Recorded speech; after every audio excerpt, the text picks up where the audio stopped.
Après avoir réalisé un enduit d'imperméabilisation, on utilise des chevillettes afin de poser une règle alu en vue de finir l'enduit de manière parfaite.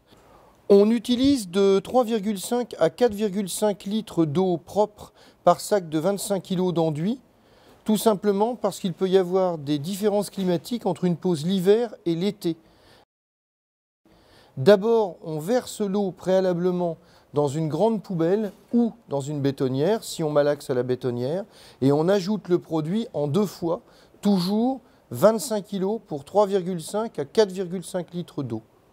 L'enduit monocouche se pose en réalité en 2 passes frais sur produit déjà posé frais. C'est-à-dire que dans un premier temps, on va poser le produit sur 5 à 6 mm en le déposant avec un platoir cranté. Et à l'issue de cela, on va garnir en épaisseur pour atteindre 1,4 à 1,5 cm d'épaisseur. On va ensuite utiliser un platoir plat pour lisser le produit et obtenir ainsi une surface plane.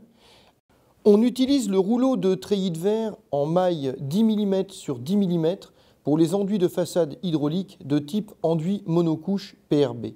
La maille 4 mm par 4 mm est seulement réservée pour l'isolation thermique par l'extérieur. Le rouleau de treillis de verre trouve son utilité dans les angles, si l'on ne met pas de baguette d'angle, mais aussi pour renforcer la ceinture périphérique, notamment lorsque l'on a une dalle en ourdi et donc une maçonnerie pleine sur à peu près 20 cm entre 2 maçonneries creuses. Après cela, on attend que le produit ait fait sa prise et lorsque le produit devient résistant à l'ongle, là, on va pouvoir faire la finition définitive, un talocher éponge ou bien évidemment utiliser la taloche crantée et créer un enduit en finition grattée. Il est important d'expliquer que la finition détermine le râle définitif de couleur. La finition la plus brillante et la plus vive, c'est la finition grattée. Dès que l'on taloche le produit, que ce soit avec une éponge humide ou avec un platoir ou avec une taloche, on crée un râle de couleur beaucoup plus terne puisqu'on fait remonter les laitances du produit.